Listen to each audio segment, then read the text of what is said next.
I want to read a few verses from Isaiah chapter 13, Isaiah 13 and verse 6. Howl ye, for the day of the Lord is at hand. It shall come as a destruction from the Almighty, therefore shall all hands be faint, and every man's heart shall melt. And they shall be afraid, pangs and sorrows shall take hold of them. They shall be in pain as a woman that travaileth. They shall be amazed one at another, their faces shall be as flames. Behold, the day of the Lord cometh, cruel, both with wrath and fierce anger, to lay the land desolate, and he shall destroy the sinners thereof out of it. For the stars of heaven and the constellations thereof shall not give their light. The sun shall be darkened in his going forth, and the moon shall not cause her light to shine. And I will punish the world for their evil, and the wicked for their iniquity. And I will cause the arrogancy of the proud to cease, and will lay low the haughtiness of the terrible.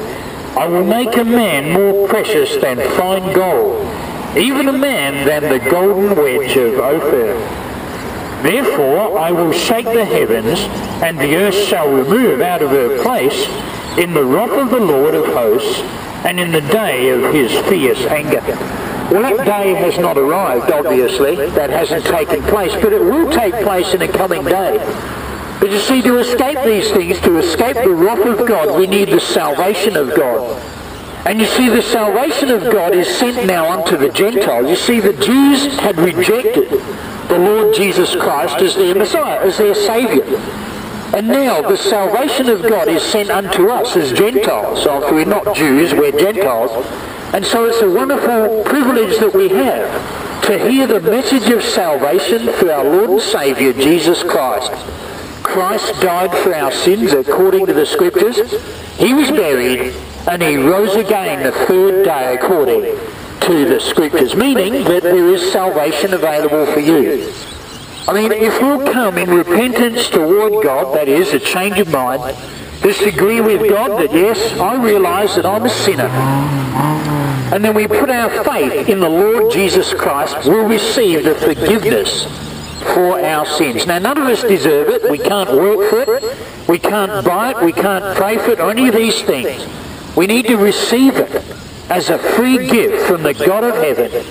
And it's the only way of salvation.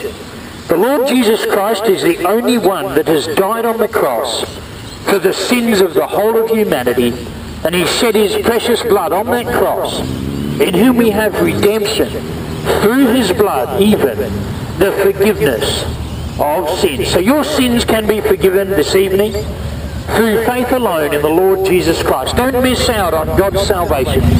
He's not willing that any should perish, but that all should come to repentance. Just change your mind, agree with God that you're a sinner, and then put your faith in the Lord Jesus Christ. The question was asked a long time ago, what must I do to be saved? The simple answer was this: believe on the Lord Jesus Christ, and thou shalt be saved. Remember, he shed his precious blood for us on the cross as a full payment for all those who will close in with God's offer of salvation. It's absolutely free of charge.